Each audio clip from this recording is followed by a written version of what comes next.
Welcome to Mentors Friends. Usually I say welcome to Mentor's Mind. For those of you who are listening, this is a video. Across from me is Kat. Hello. Kat is a friend and Kat is a sex therapist. So in this episode, we're going to be talking about sex things. Yes, please, let's do it. So what I thought would be an interesting start, just to break the ice, is I'm going to tell you something exceptionally awkward about my sex life historically. For those listening, if you're like in a car with kids or something, this is definitely an episode where you should exercise parental discretion. So I'm 19. I have my first girlfriend. I've never had sex in my life. And I'm staying over at hers. And we're getting hot and heavy. I know a little bit because I'm a nerd, so I've read books. Sounds like you. Yeah. So far. True. Sounds like me. I've read books about, what women like according to men who write books about sex that are written for men. And we're about to get to the penetrative intercourse level of sex, and I'm exceptionally nervous. I'm very horny. I have an erection. Things are about to happen, and my erection disappears. Ouch. This has been a recurring pattern with any woman I have slept with. So for some reason, the first time I have sex with anyone, I have no erection. It just goes away. Yeah. So everyone, there's your TMI for this episode. Nice. This is to say, we're going to drop filters. Is there something that you feel called to share on the awkwardness front to break the ice?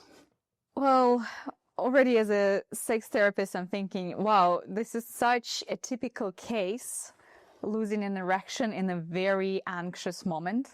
So I'm not surprised, and what feels awkward also for me feels like, oh, so many men and people with penises are facing such trouble. Oh. Yeah. There's a couple of directions we can go. I think maybe step one is we want to introduce you a little bit. Okay. So I introduce you as a sex therapist. Yeah. I also know you used to work in an oil company.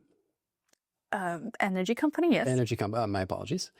Could you take us from how you went from that to that? Well, yeah, it's indeed a drastic change that happened gradually in my life. So I was trained as an engineer to work with energy installations, power plants, and that's what I did in my energy company for 9 years.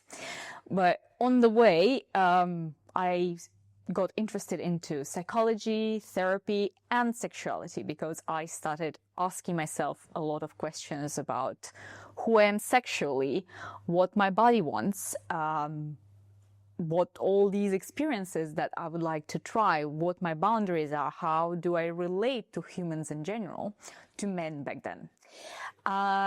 And more I digged, more I learned, of course, about myself and more I questioned. And I saw, oh my God, how many blockages I had, how many unexpressed desires. And also the biggest turning point was that I've been sexually active for maybe 7 years, 8 years, but never had an orgasm. Is this a common thing, from your sex therapist practice? This is about me. This is my personal but story. This is, would you just, for like context, is this a common thing, an uncommon thing? It is quite a common thing, especially for women, to have their orgasm way later than what would be considered in like an average age of like first sexual experience. Did you notice at the time, or did you feel like you... Well, the funny thing that I didn't know that I didn't have an orgasm because I never really physically experienced it. So I thought that the level of pleasure that I had, that was my orgasm. But as my brain never knew what it is like, I always just was thinking, oh yeah, that's pleasurable, that's nice, that's sex, that's what people love about it, that's how it should be. Until one day, my best friend offers me my first ever sex toy, like little pink cute rabbit that has vaginal stimulation, but also has clitoral stimulation, outside stimulation. And well, first I try it, I don't like it, but I'm like, okay, let's stick to it because it's new, I would like to try. And so I would try again and again, and after like 3 or 4 times, I finally like reaching more and more of arousal. I'm like, oh wow, at some point I understand that this is the level where I've never been to. And after, again, several attempts, I finally climax for the first time in my life. And I'm like, what has just happened? How come I've been missing it for so long? And that just opened this wonderful Pandora's box for me, for my sexuality. Yeah, yeah. What are I love this this idea of not knowing what you're missing. You know, there's a couple of we have I think a shared friend I think you've met who is aphantasic, so he doesn't have like an internal visual experience. And we tried to explain to him once what it's like to be a visual thinker. So we're like, yeah, so you see something, and it's like there, but it's not like there. Exactly. And he was looking at us like we were crazy. He's like, are you guys like hallucinating the whole time? And like this, like you don't know what you don't know. Are there other things in this realm? Perhaps if we want to make some people who are listening or watching this feel seen, where you're like a lot of things that people might find out later, or again, I'm comfortable with disclosing my personal experiences. For example, I didn't know I would enjoy erotic storytelling that much. It never occurred to me that can be a whole sexual practice in itself. And today with my partners, we have these moments when I just narrate a very hot, very sexual, very charged story, but that's my only participation in the act. I don't necessarily touch my partners. I don't necessarily give any activity with my body, but it's all in imagination, storytelling, my voice, and like creating this erotic atmosphere. And who knew I would enjoy it myself, and my partners would enjoy that so much. And I actually sometimes consider it like as an act of having sex. Yeah. That's actually an interesting one. So how would you characterize like the word like sex? Where does touch end and sex begin? All in switch of your intention. So when you see a naked body, it can be completely neutral. It can be just like, okay, this is a human being in front of me. And in exact moment you switch something inside of you. It's like almost like an energy switch. And you're like, oh, exactly the same naked body becomes sexual because I have a certain intention, appeal, attraction to it. So again, take an object, I don't know, a banana. Banana can be completely neutral, a fruit we eat, but immediately banana also can have this symbolic representation. And if you switch and you focus your mind on the sexual aspect of banana, but again, it's all in your mind. Banana stays a banana, nothing changes in banana itself, right? But it's all in your mind that happens. So sexuality is just this flavor that you switch on and off. And a lot of people think that it's uncontrollable, but actually it is very controllable. I think that's the boundary that you say indeed between where the intent changes the perception, the act, maybe the context of what you're doing. This would be a fun, I think, segue into some acronyms that I know because you have introduced me to them. Yeah. And but before we go there, let's go. I want to finish my story about how I became a sex therapist. Let's go. So imagine me discovering all of this about myself. And I started talking to people about sex. So I was this person who would go to a party and would immediately launch a conversation about sex. And I saw the amount of curiosity, interest, and intimidation that people would have around these conversations. And more I talked, more I understood that, oh, I'm not the only one who didn't know something about myself, who also learned certain things, certain representations of sexuality that are not very useful, and who discovered things later in life, and etc. So I understood that there is a whole, well, let's put it in a business language, whole market of people who are actually struggling with their sexuality. And then I started thinking about it as my future profession and did all studies in therapy, in sexology, etc., etc. So Yeah, yeah, yeah. that's the end of the story. Yeah, yeah. Well, I mean, we can go any direction in your story you'd like, and feel free, of course, to interrupt me as you did. Fries. Fries. I like the fries. We'll get to like the meaning of the fries in a moment. We're not talking necessarily about French fries. No. This will become apparent. I think the intent, and I think maybe even what you say about you come up in a conversation, you bring up sex, and the immediate thing that came to mind for me was the different vibe you would have as a woman bringing this up versus a man. Potentially. Also, and how context in that is very important, and perhaps also from a consent perspective, like what are people comfortable with? How do you define people's boundaries? How do you communicate with each other what you are in for, not in for? So I grew up in the Netherlands. Obviously, we are in the Netherlands now, and our sexual education is seen as quite like complete, progressive. Like I grew up not just putting like a condom on a banana, or we have like these prosthetic penises, but we had a whole documentary about. I remember listening to an interview. I was in high school, 16 years old. There was an interview with a girl that had been gang raped, and this was used as a conversation starter, indeed, on like how does something like that happen, where what is okay behavior, what is not okay behavior, and something, in a case like that, it's pretty clear that this is something that shouldn't happen, but there was never a very clear framework or nomenclature for how do you communicate with someone, like what am I okay with, what am I not okay with. And one of the things that I've enjoyed with many conversations we've had is call me an honorary autistic person. I love my frameworks. They're beautiful because they really give you guidance, and they simplify something that is not necessarily graspable from the first sight, that is pretty abstract and unknown. So indeed, frameworks are great. So give us our guiding fries. Fries. So each letter stands for an element that feeds the notion of consent. And when we talk about consent, we do not necessarily talk about sexuality or sexual setting or sexual interaction. We talk about consent in any relational interaction between two people or a group of people. So consent is just like such a big, wonderful term, and we even can say today it's a culture. It's a whole culture of consent between people. So, fries of freely given. So there is no pressure, there is no coercion, there's no manipulation, there's no like whining and persuasion.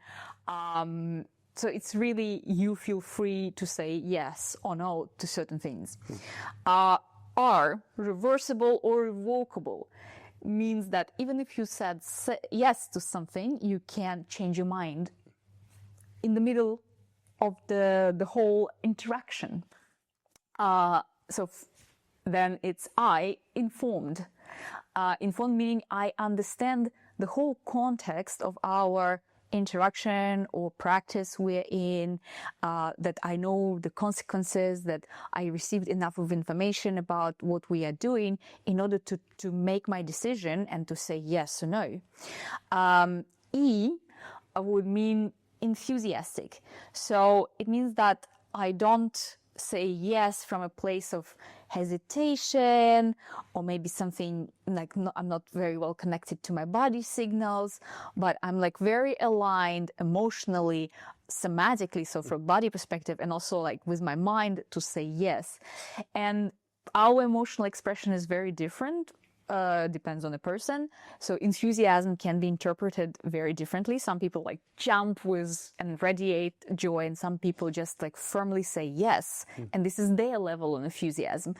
So sometimes you need a little bit of deciphering, but behind this E letter enthusiasm, it's just like that you are completely aligned with what you are giving as a response.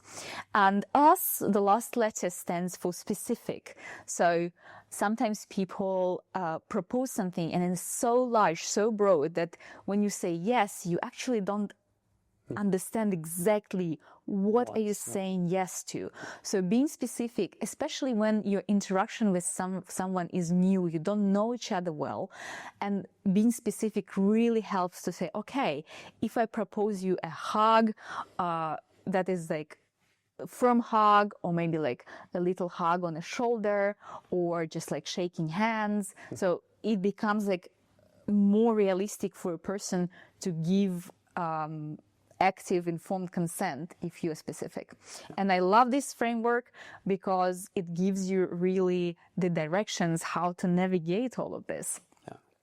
Well, how do you view let's say, the tension between play and a framework like this? So for me, I love this framework, and I like applying it as you know. But I can understand that some people would hear this and say like, oh, but this sounds like a very exhausting way to start a conversation. And especially if, you and I are people we're very comfortable both with touch. We're very comfortable with expressing boundaries or asking for things. And perhaps that's something that's partially personality driven, partially an age thing over time. As a 16-year-old, you're nervous to ask someone if you can sit next to them. Yeah. And now as a 35-year-old, I'm comfortable asking someone, can I touch you on any given body part? And asking the question doesn't bring me discomfort. But I can imagine that either for people who are younger, less experienced, or just as a personality have trouble asking for what they want. How would you balance, like, say, a framework like this with something even simpler? Yeah. And give me 1 second. I want to just paranoidly check if the video is still running. Oh my God, yes. This is the first time I'm recording with this app. Let's see. That's a beautiful blinking red dot. Yes. Yes. All right. So the tension between that. So indeed, this framework implies that you can communicate. But communication is also in nonverbal language. So maybe you can, first of all, look at the person and read their posture, the distance between you and them. Are they looking at you? Are they like connecting with their body posture, or they like really want to get out of this conversation with you, or this interaction with you? So there are already some clues. It's just sometimes people are completely oblivious to them. So yeah, I would invite people who are not courageous enough or skilled enough to communicate their desires, well, at least to look first, okay, how is the person or the group of people I'm going to interact with? What also helps is training first between you and your mirror, in front of a mirror, to actually ask all these questions and to become just comfortable to convey what you want. But I think sometimes the lack of communication skills is linked to the fear of receiving a no, being rejected. And that's why a lot of people actually hesitate to ask anything at all, and they just do. They just do things to you. It's like jumping in a cold pool instead of walking in. It's like, just see what happens. Exactly. And this is the problem. So, well, you need to start actually understanding how you are when you receive a no from someone. Are you open? Are you relaxed? Or are you frustrated? What's your anger management, etc.? So I don't have a magical solution how to do this. It all requires certain learnings, certain practices. Either you communicate verbally or non-verbally. Either you receive a yes or a no. It's just like all into, skill building, actually. Yeah. And perhaps it's worth pointing out, if there are people like me listening, like this is not meant as like a legal contract that tells you like, yes, there was consent, or no, there was consent. It's a way to help you think about like if you are in a situation and perhaps you haven't been taught an awful lot about what does consent mean and so forth, this is a way for you to check, like, am I, if you're asking for someone's consent, am I asking for something specific? Am I okay with revocation? And like did they give all information to the person that the person is like understands what is the global context of this, or did they receive the information from a person? For example, when I interact with people sexually, I often ask, like, did you take any substances? Because I want to know if you're in any altered states, because this will influence what how I will interact. So that's very important to know. This is the informed part. Or, for example, people say, well, it ruins the whole, flirting and romantic part of it. Well, of course, in the beginning, when you're flirting, maybe you are navigating very well this tension that is created between you. But I would invite you, okay, if you're transitioning to the next stage, for example, starting touching each other, making out, this is the moment where you can check in. Hey, are you okay if we go further in it? Or, for example, you're already in the bedroom and you're like, okay, is it okay if I undress you? And people are like, oh, that's boring, that takes a lot of energy. Well, actually, with your voice, with like eye gazing, you can make it so sexy. Asking is sexy. So So this is in this way we are similar. Like I find communication very pleasant in a sexual context.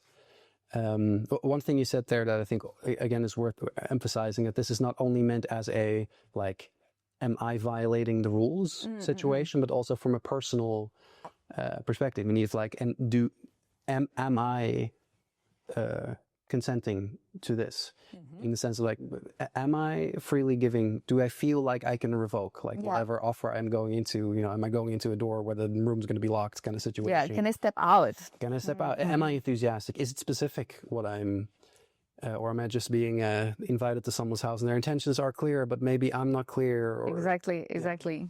It's always like whenever there's like this gray zone, something is blurry. This is really the moment you need to check in with yourself and with your partners. Yeah. And of course, there's this like proactive consent. But of course, when your relationship develops, you are, for example, with a group of friends, you know each other well. You, for example, have this very touchy, huggy culture. Of course, you don't need every time to sit and for 10 minutes to say, okay, we're going to sit on a couch. And is it okay that I will puddle you from this side and with this angle? Of course, we don't do this. And that's like such a general sense. But at some point when there is maybe a change, something that we've never done before, or maybe there's this hugging culture and you feel like, oh, I need to kind of comply to it. These are the moments when actually reminding yourself about the consent and alignment, this is when it's crucial. Yeah. There's, I think, an interesting aspect to what you were saying earlier, where this is a skill that you develop. Definitely. We were at a shared event last weekend, and a friend who will definitely be watching this was out by the little lake. And as I was walking, like my intention was to walk past her, and she goes, "Would you like a hug?" So I lift her up in a bear hug, and she's like, "Oh no, I failed." I'm like, "What is going?" So she had been practicing how to gracefully tell a very physically like affectionate group of people how am I going to tell someone, actually I don't want to hug right now. Of course, her first mistake was starting with, "Do you want to hug?" Like that's not the best communication device. But this person is also very. I'm having trouble, like, do I say people's names or not? No, you know exactly who I'm talking about. I believe in another woman who is very adjacent to you in her. And but so she, who is very aware, boundary wise, on a sexuality level, was having this moment of like, but so I'm getting a lot of hugs and cuddles here, which is great, but at some point I'm just a little bit overwhelmed. Saturated, yeah. How do I communicate this? And it was very interesting to see her there. She was with another Amsterdam-based person, and they were communicating. And they were having a fun little workshop of like, what is a graceful way in which I am going to tell someone actually. And I thought it was interesting to speak to the skill thing, where someone who's really like already very attuned to this whole situation, advanced in a way, who's very advanced, who is would be considered sexually, like, as far as boundaries go, like this person would teach instead of learn. But still, she's there learning, improving the skill, and in the end, after I think half an hour, she settled on something along the lines of, "I'm currently over cuddled." And I was like, yeah, it's a graceful way of expressing. But what I thought was beautiful was this, the developing of the skill is something you yourself can do. You can't, you can teach other people to a degree, but if you're going into a context, you cannot by default expect that everyone is Will respect your will boundaries respect or your know your boundaries. or- Yeah. Indeed. And that's where we come, like how well I am with myself today, how attuned I am, how just generally I am courageous with saying no, even if it's like a neutral proposition of a hug or, for example, I overstayed in a conversation just by politeness because I don't want to disconnect from a group. It's all about like, how can I also say that when I say no to someone or something, I'm actually saying yes to myself, to my boundaries, to my desires. And then there's an interesting thing in the continuation of all of this, because we cannot provide like the safest environment for everyone all the time. It's just unrealistic. So the question is, how do we repair when something bad happens? And bad is just like little awkward moments or bigger I misunderstandings. didn't need a hug, but I got a hug, and now I feel uncomfortable or feel Exactly. And can I go back and talk about it? Would be my partner or partners open for this conversation? And Do what? you have a framework for this, cat? Please tell me you have a framework for reparation. Well, no, but I have certain kind of rituals to suggest. What are some rituals that you? So, for example, like first of all, sitting and really giving this space and naming it. Can we just sit and repair and like talk about what happened? There was a moment I wasn't comfortable. For example, last weekend, my partner actually came to me and said there was a moment during this sensual temple, you didn't respect my consent. Can we talk about it? And said yes. And listening is very important in this case. And a reminder is like, you can be very defensive in those moments because indeed you did something wrong. But the reminder ritual is like, we are repairing that it's okay to make a mistake, but you need to also engage into listening and not repeating it the next time. Yeah, and not come from a position of this is the punishment session, but this is it's a position of realigning and understanding each other. And as much as I didn't like the moment when I was kind of pointed out that you did something wrong, I kind of separated this part and I was like, okay, of course it's frustrating because indeed I'm kind of receiving this constructive negative feedback on my behavior, but at the same time, okay, can I just listen to my partner and understand that next time I will be way more attuned? And also a beautiful question that he asked to me was, do you see why it hurt me?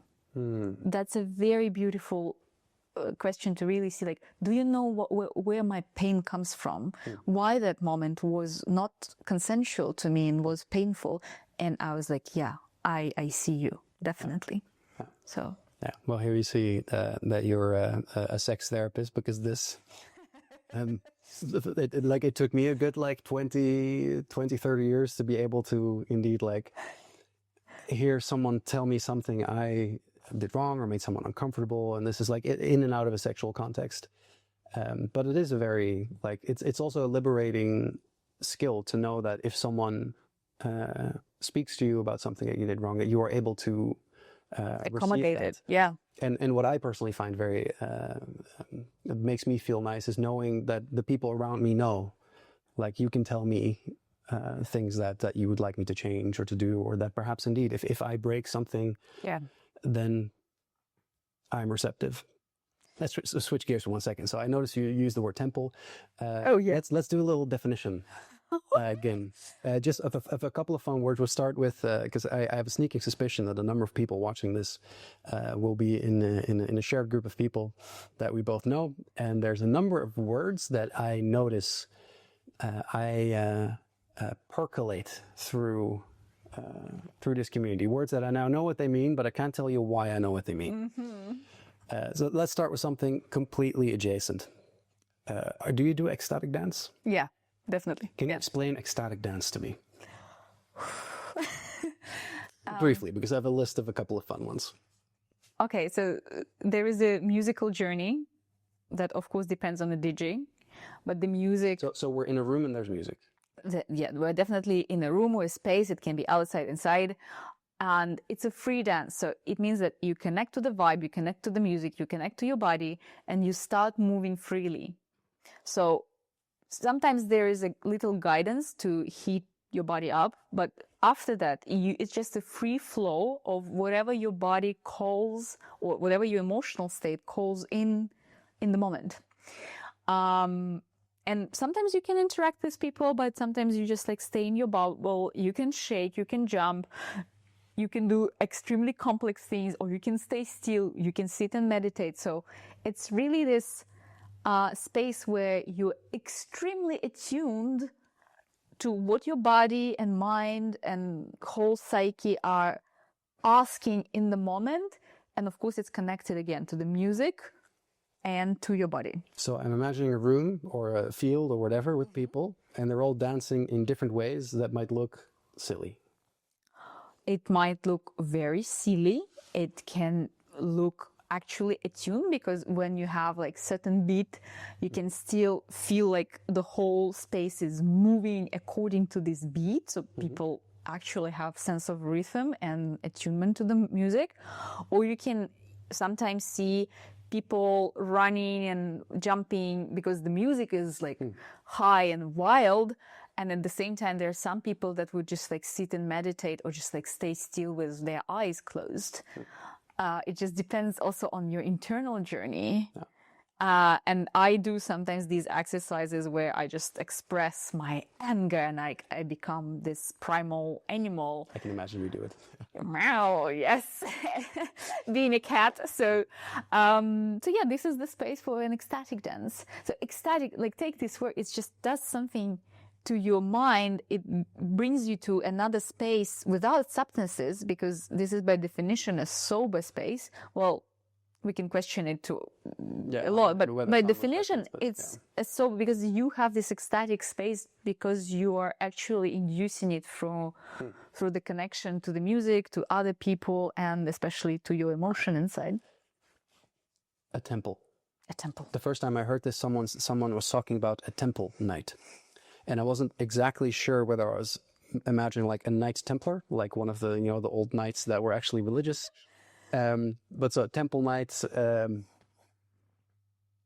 How would you describe this? There's definitely somewhere like a very square definition of what a like sensual or sexual temple means, but I will try to explain it. So a temple night implies it is sensual or sexual? No, not necessarily. So temple night would imply there are certain practices that would be done in a framework that would be held by a group of facilitators. So first of all, you see there are like almost certain boundaries of what will happen in the space. And also there will be particular people that will hold the space. But what does it mean to hold a space? To watch out to the group dynamics, to set the rules, to see if the rules are respected, and also, of course, provide some guidance, provide some facilitation. So, yeah, it's just like facilitator of the space. And temple, because there's a certain sacred aspect, but I wouldn't say spiritual aspect. Sacred because we all go into this space with attuned intention for this to be something. Yeah. So, it can be a sensual temple where we will focus on senses and explore it. And sound, touch, smell, taste. Yeah, for example. Or it can be more like kinky temple, where we would lean into this kind of energy. And of course, you will ask me after that, what? Oh my God, I'm already anticipating this. Or it can be a sexual temple, and certain practices will be proposed and certain openness around being sexual and being completely erotic and proposing its energy inside of this container. This is possible. So it can be everything. So if someone is invited to a temple night, and they want to make sure they have the fries in order, one might ask, what kind of temple night? Well, yeah, you need to read the description, because each temple will be still different, unique. And some people would search, okay, I want really explicitly open to sexuality temple. And some people are like, oh, this is too stretched on what I can handle right now. And I want to be, I don't know, in more gentle, more light interaction level. And for example, some temples might not be actually in sexual energy at all, but more into human relating. Yeah, of course, yes. Yeah. You anticipated my next question. As you think about it, I will again double check that the video is still running. Okay. I feel like I should have a more professional setup for this kind of thing. Ooh, I get a little... it said, oh, the camera's overheating a little bit. All right, we'll continue, and I will periodically check back in. Yeah. The camera's getting very hot from this conversation. Ooh. I get it. I get it. I get it. So, kink. Feet? Feet. Yeah. The first thing that I, before I... So you connect the word king to the word feet. Like, feet. when someone says kink, I just imagine that people think like, oh, those are like people who are into feet or like furries, you know, the fursuits or something. Well, okay. It's interesting because when I wasn't educated on the subject, I connected kink immediately to BDSM. For me, those were synonyms, which they are not. Okay, so let's see. There's kink, there's BDSM, there's fetish. Okay, let's go. I'm getting new knowledge today. Okay, fetish, at least in sexology, you would define it that this is something that you require in order really to access your sexual energy. It's almost you really cannot function without it. Okay. But at the same time, today, this term is more like popular and maybe used in a lighter version. Oh, I'm like a food fetishist. And you never know if the person is like a real food fetishist because they really need this practice to revive their, like to launch their sexual energy, or if they just like feet, but they can live without it if necessary. Yeah, sexually, yeah. And that's where I would actually ask these people these so secondary questions, follow-up questions. Yes, exactly. Because a person who just likes feet and massaging and licking and kissing feet, but that can access other types of practices and enjoy them and be sexual in other ways, well, probably I would lean into, oh, this is your kink. And so now we're going into the kink field. What's kink? It's very difficult to define because it's everything that outside of mainstream sexual practices. And sometimes so that's a bit blurry of what's... Exactly. And what is mainstream sexual practice? And sometimes we put kink in opposition to vanilla sex. So everything that is not vanilla, it's kink. But again, I like this definition of kink being some kind of umbrella term for everything that stretches the very conventional, basic sexuality. And the example I love is, for example, being blindfolded. For a lot of people, it's a kink because it's outside of their standard sexuality. Would it be like a personal contrast? So like if I am usually very vanilla, you know, a missionary only, and I use a blindfold, this would be considered kinky? Or you say like, oh no, actually it's more about like what a society considers normal and... Well, this is where we play between your personal definition and your personal areas of what is mainstream for you and what is your like basic comfort zone, and when you go into like more broad kinky and you're stretching yourself, and of course the definition of a more collective understanding of what kink is.